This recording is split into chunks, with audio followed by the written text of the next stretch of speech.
Good evening. As the day winds down, as the earth turns gently away from the sun, we gather together. All who long for the company, the community, the deepest joys found in our spirit's walk, here we are. Welcome to you in this room. Welcome to those of you who gather with us online. We are one community together.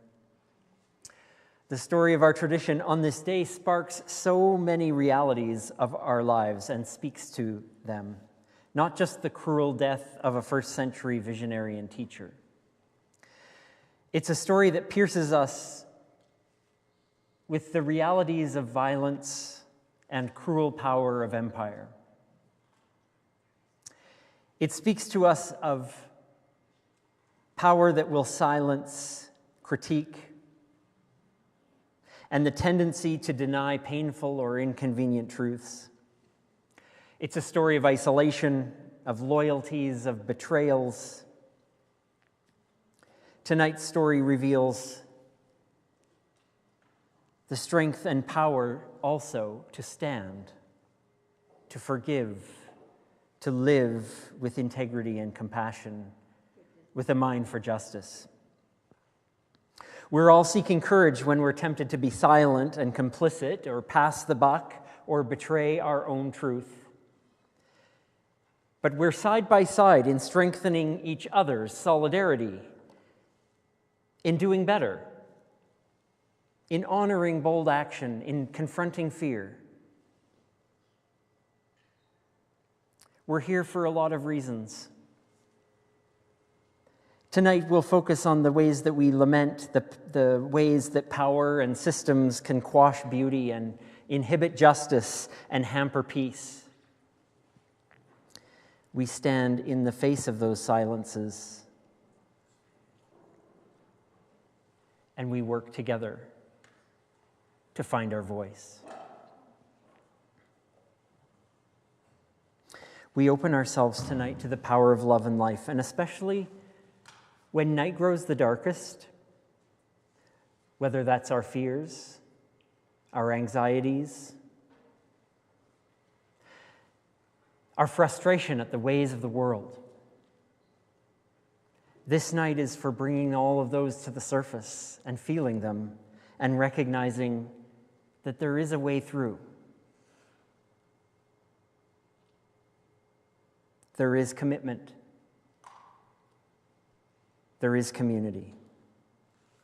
So welcome to this time together tonight. We will continue to be welcomed into our space and into our time with the words and the music of our quartet.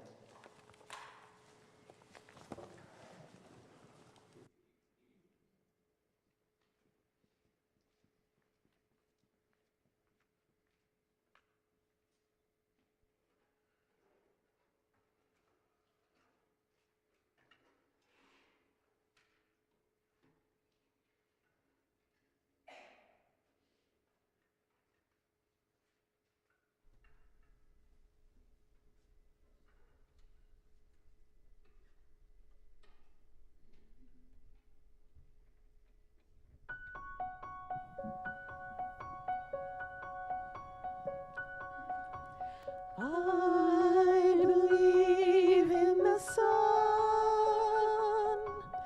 I believe in the sun, even when it's not shining.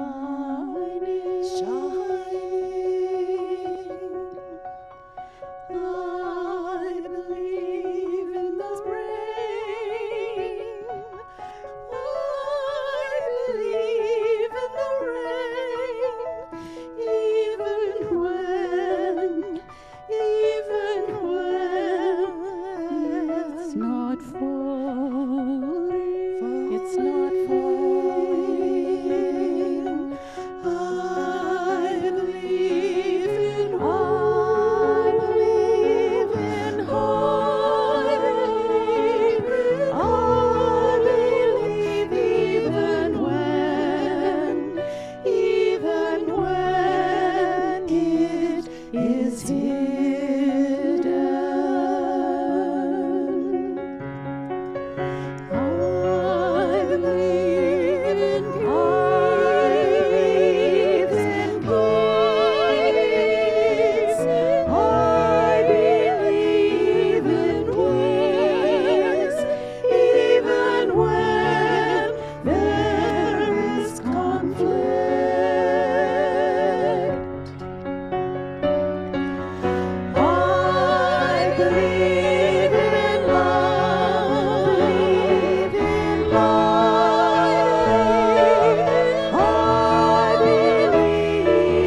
feeling.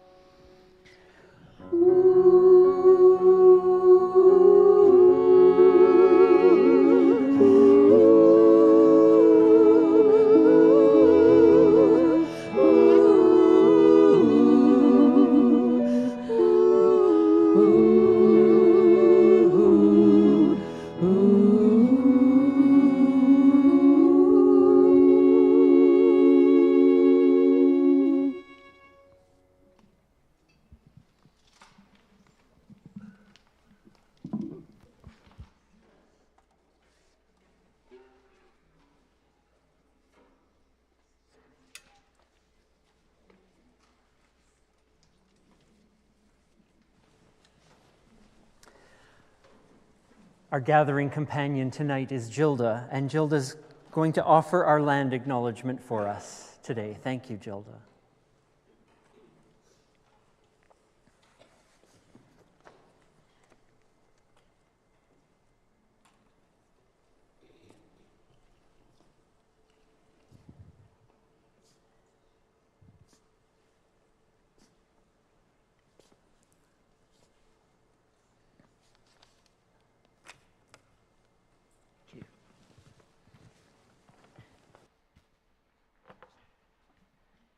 You know, I was born in the year Noah built the ark. So it's fitting that I honor the land.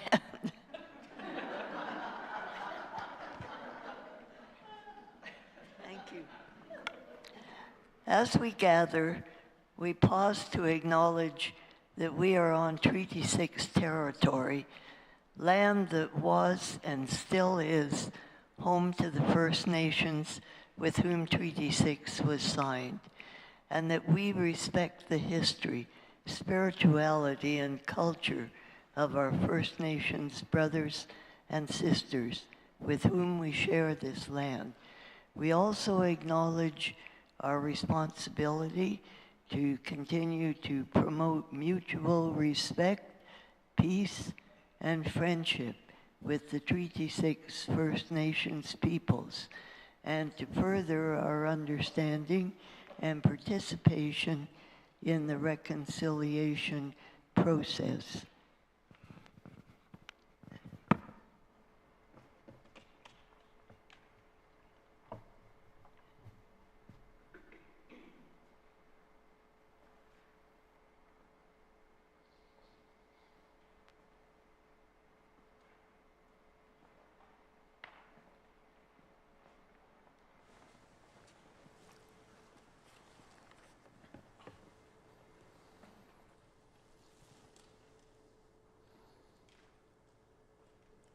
We light our community candle.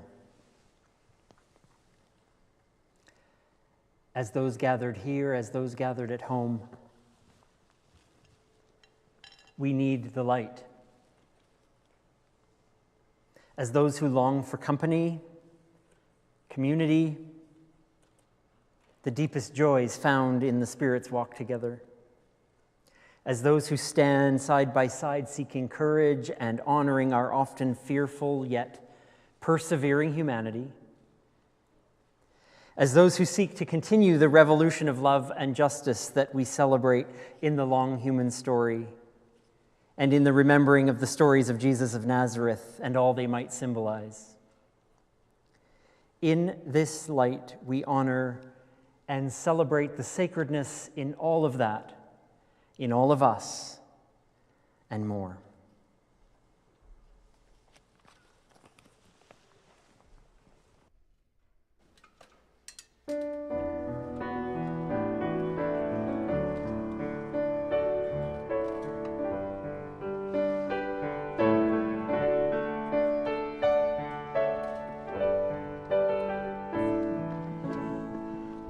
When the darkness overwhelms us,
This reading is taken from the book of Mark, chapters 14 and 15, selected verses.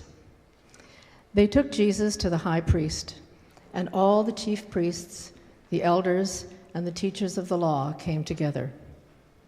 The chief priests and the whole Sanhedrin were looking for evidence against Jesus so that they could put him to death, but they did not find any. Some stood up and gave this false testimony against him. We heard him say, "I will destroy this temple made with human hands, and in 3 days will build another not made with hands." Yet even their testimony did not agree. Then the high priest stood up before them and asked Jesus, "Are you not going to answer? What is this testimony that these men are bringing against you?" But Jesus remained silent and gave no answer. The high priest tore his clothes. "Why do we need any more witnesses?" he asked. "You've heard the blasphemy. What do you think?" They all condemned him as worthy of death. Very early in the morning, the chief priests with the elders, the teachers of the law, and the whole Sanhedrin made their plans. So they bound Jesus, led him away, and handed him over to Pilate, the governor of the Roman province of Judea. "Are you the king of the Jews?" asked Pilate. "You have said so," Jesus replied. The chief priests accused him of many things. So again, Pilate asked him, "Aren't you going to answer? See how many things they are accusing you of." But Jesus still made no reply, and Pilate was stunned. "What shall I do then with the one you call the King of the Jews?" Pilate asked the crowd. "Crucify him," they shouted. "Why, what crime has he committed?" asked Pilate. But they shouted all the louder, "Crucify him!" Wanting to satisfy the crowd, Pilate had Jesus flogged and handed him over to be crucified. It was 9 a.m. when they crucified him. The written notice of the charge against him read, "The King of the Jews." Those who passed by hurled insults at him, shaking their heads and saying, "So, you who are going to destroy the temple and build it in 3 days, come down from the cross and save yourself." In the same way, the chief priests and the teachers of the law mocked him among themselves. "He saved others," they said, "but he can't save himself." At 3 p.m, Jesus cried out in a loud voice, "My God, why have you forsaken me?" When some of those standing near heard this, they said, "Listen, he's calling Elijah." Someone ran, filled a sponge with wine vinegar, put it on a staff, and offered it to Jesus to drink. "Now leave him alone. Let's see if Elijah comes to take him. Let's see if Elijah comes to take him down," he said. With a loud cry, Jesus breathed his last. Some women were watching from a distance. Among them were Mary Magdalene, Mary the mother of James and Joseph, and Salome. In Galilee, these women had followed him and cared for his needs. Many other women who had come up with him to Jerusalem were also there. This is one of the accounts of Jesus' death passed down from the first century. May we find wisdom for our living.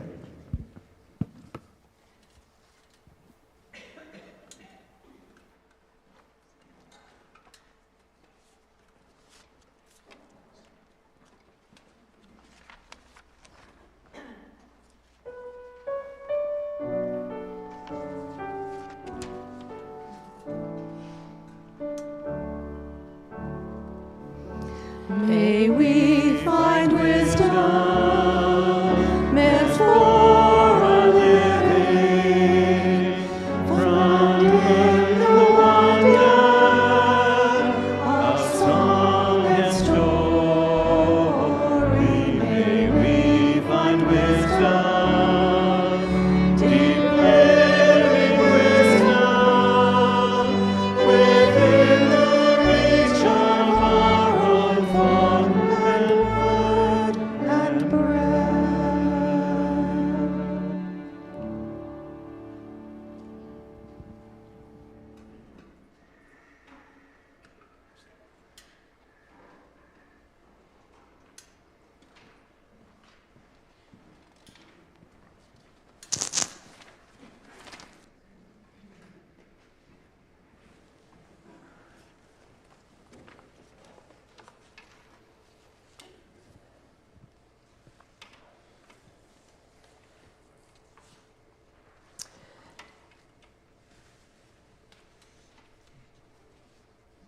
as we seek to learn not just from the stories of our tradition, but from the stories all around us, let me tell you the story of planetary nebula.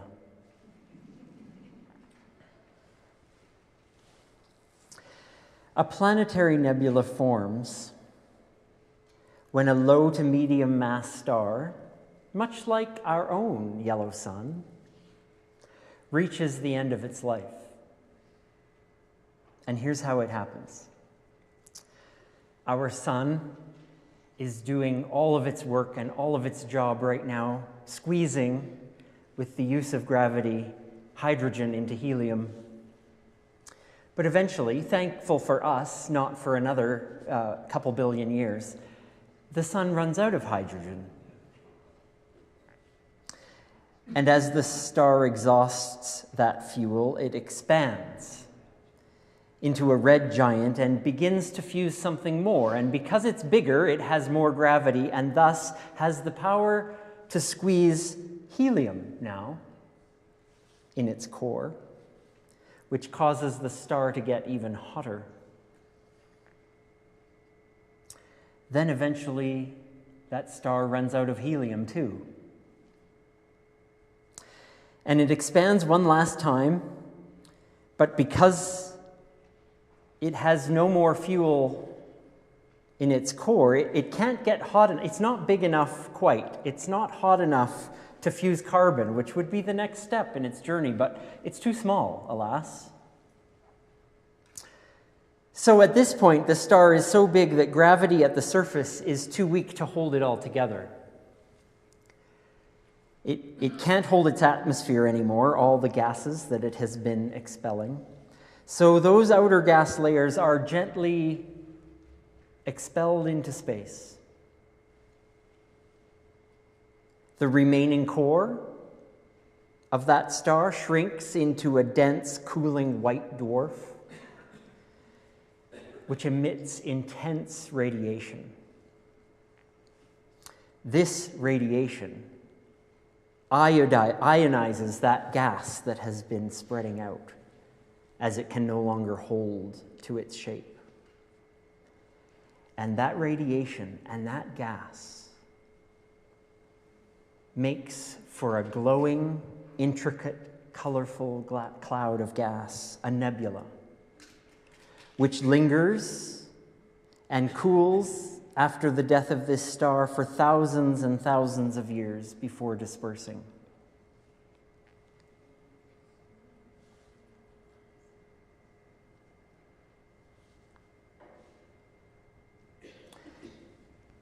Astronomers, scientists have found innumerable nebula in our skies. This process happens all the time. But isn't it amazing that not even the great expanse of space is immune to the cycles of life and death? It is universal, as it were. We are surrounded by the cycle on a stellar scale. We're surrounded by the cycle on a seasonal one as we watch the plants and the trees take their cycles of growth and retreat, of living and dying. We're surrounded by it in a biological sense. Every one of us, whoever we are, regardless of our age, is on this same journey of living and dying.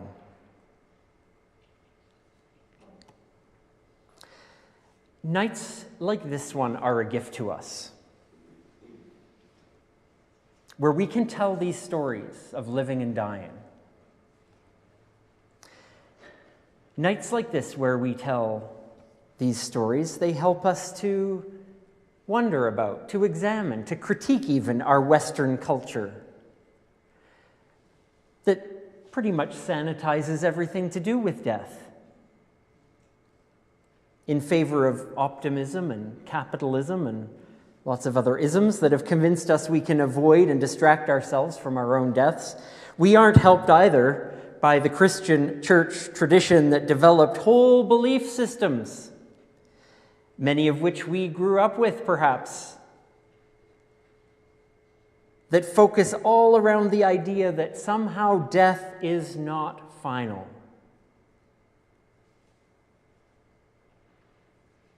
And it's all contributed to us not having a very realistic relationship with death, especially our own. So to begin tonight with a reminder, in a story of one man's death, and in the story that reminds us that living and dying is written in the stars, we can arrive perhaps then at a healthier place in which to greet the story of Good Friday. Mark Nepo, spiritual writer, author, writes these words: "The gateway to meaning is not in avoiding loss or getting over loss, but in the effort to accept what is while keeping our hearts open." To accept what is while keeping our hearts open. There are many stories of death that are worth telling. The one that gathers us here tonight, the story of the death of Jesus of Nazareth, is the story of accepting what is and trying to keep our hearts open.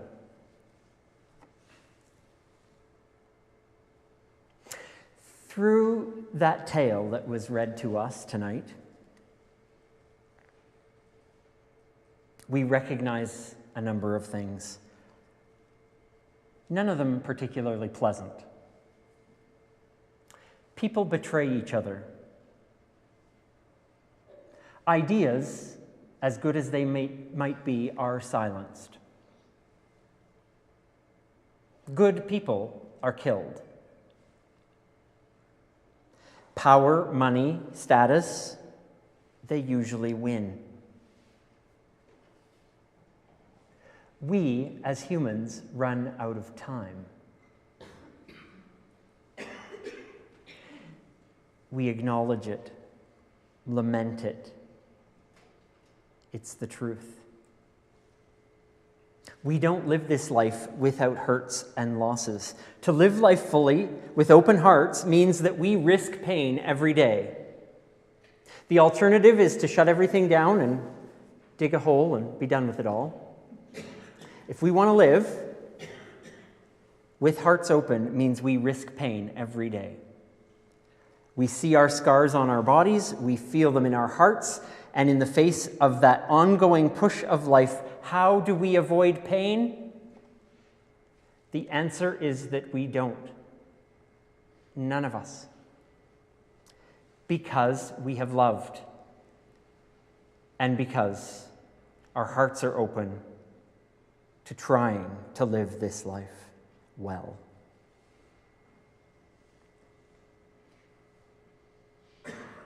We acknowledge it, we lament it, it's the truth.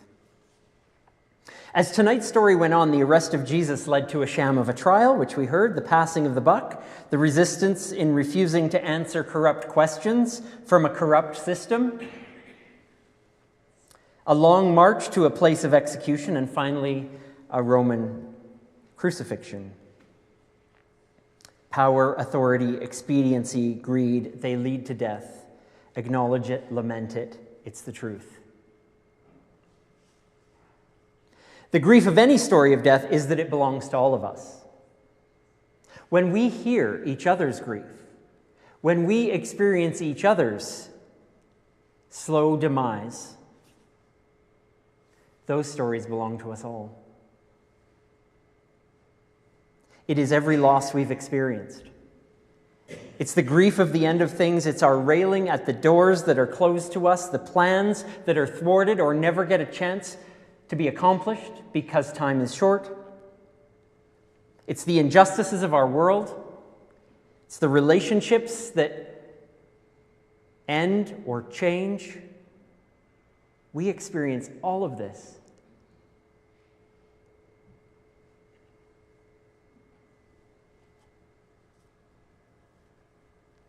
The power in the story of death is that it reminds us to not close our eyes or our hearts to reality.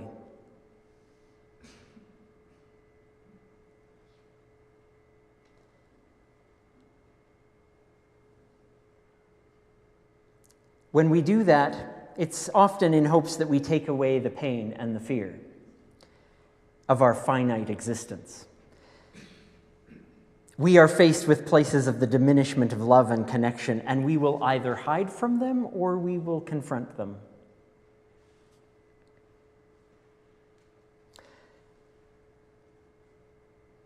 In facing reality, we turn to wisdom that we know and that we have collectively gathered. We turn not to the future, not to some Eden-like heaven where we can just imagine that our fears and anxieties don't exist, not to a place that lets us abdicate our responsibility or deny the reality of our deaths. We don't look to the future, but that we turn to the present. Can you turn to the present? We just face the present. We focus on now, and we turn to face each other and the world, and we ponder how we might live right now, how we might bring light to shadow, how we might live today in the face of our own demise,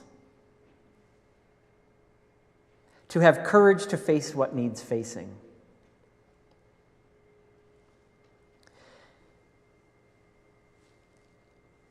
The end of the story of death that we heard ends with a couple of women. They were part of the Jesus story, and they were present there. They were attending to his life just as they attended to his death.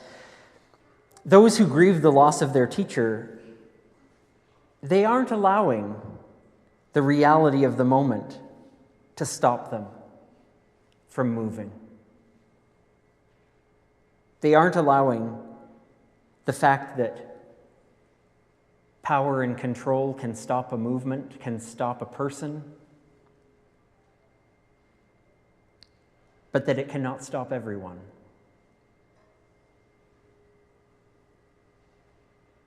It will thrive as long as there are those among us willing to walk the path together, to live from the core of their desire for justice and connection, not swaying from their commitment to loving and the risk it puts their hearts.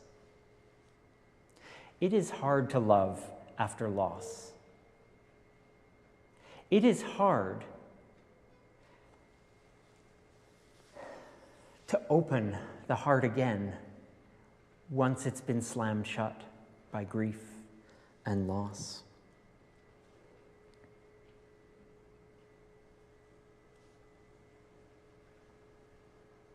The dying star that runs out of fuel and sheds its gaseous atmosphere, in its last creative act, leaves behind an ionized cloud that burns with such color, with such vibrancy, that it lasts for thousands of years beyond its life.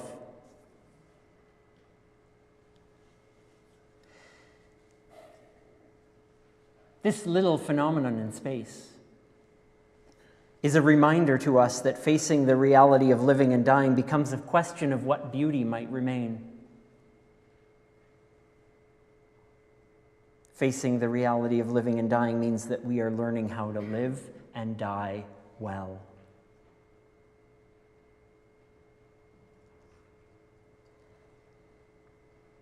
And it makes us ask questions that an open heart demands. How will we hope? What will we do? How deep and how wide will we love? For whom will we care? And where will we see beauty again?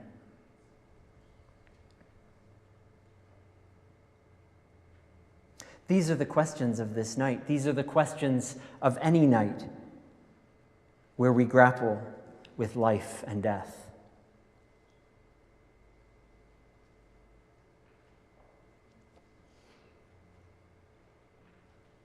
Wendell Berry, beautiful person connected to the land and a beautiful poet of words, in his poem Leavings writes this: "Shall we do without hope? Some days there will be none. But now to the dry and dead wood's floor they come again, the first flowers of the year, the assembly of the faithful, the beautiful, wholly given to being."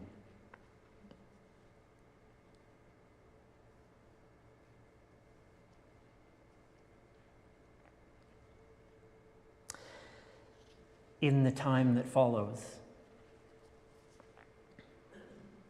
I invite us into a time to contemplate the realities of our lives and our world, to be courageous and not turn away,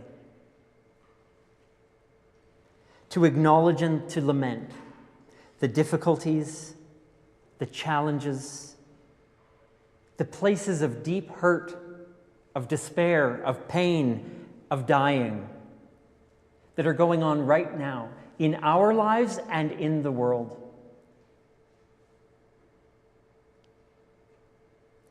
And it's also a time to ponder what light, what hope, what faith we might hold. What commitment, what action might we bring that shines with its colorful array into this reality. As you ponder these questions, you might choose to simply move these around your mind and your heart. Or you might choose to move them onto a piece of paper that you picked up when you arrived. Or if not, there's still many at the table. Into this quiet time of music, perhaps in confronting and acknowledging and lamenting, you will place these papers in your pocket to transform them into work that you need to do, or more thought to come. Or perhaps you'll choose to bring those places of lament to the front, crumple them up, and place them in our lit bowl here as a symbol of release, as a symbol of dedication. And then be invited to bring your candle up, of course, at the same time and light it. Light it from our community candle and return to your seat as symbol of lament and hope coming together, as symbol of transformation that happens within the safety of honest, caring community. And the commitment and hard work of liberating love. May we see that transformation in a blaze of light tonight as we let go of all that holds us back and embrace the light of hope and endurance. May this be a time for us in whatever we need it to be.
As those who seek a path of spiritual wisdom, inclusion, and justice, we chart our future with our intentions and commitments.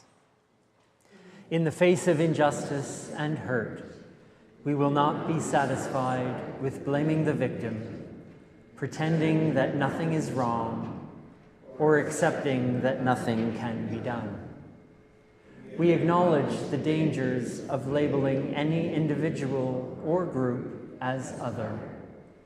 We will not accept the excuses that have attempted to justify collusion, silence, and complacency, humanity, and atrocity. We refuse to accept cruelty and suffering as a path toward the good. We will seek a better way that works for change while alleviating pain. We will not be complicit with injustice, nor will we accept fear and violence in silence. We will speak and live in ways that disarm and bring understanding, equity, and peace. We will stand with victims and seek to understand those who victimize. We will not settle for easy answers. We will work toward learning and living the wisdom of those who teach peace. We will refuse to see violence anywhere as an act of divine judgment, a holy war, or the will of any god. We will seek to bring the light of our deepest convictions and compassion to outshine cowardice, fear tactics, shame, and violence. May we live these intentions each day in all the ways we are able. We pray in the hope of peace, the work of justice, and the spirit of persevering love.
We offer together the blessing on this night so that we can take this spark, this hope into this dark night. In these phrases I offer, would you reply with the phrase, "May it be so"?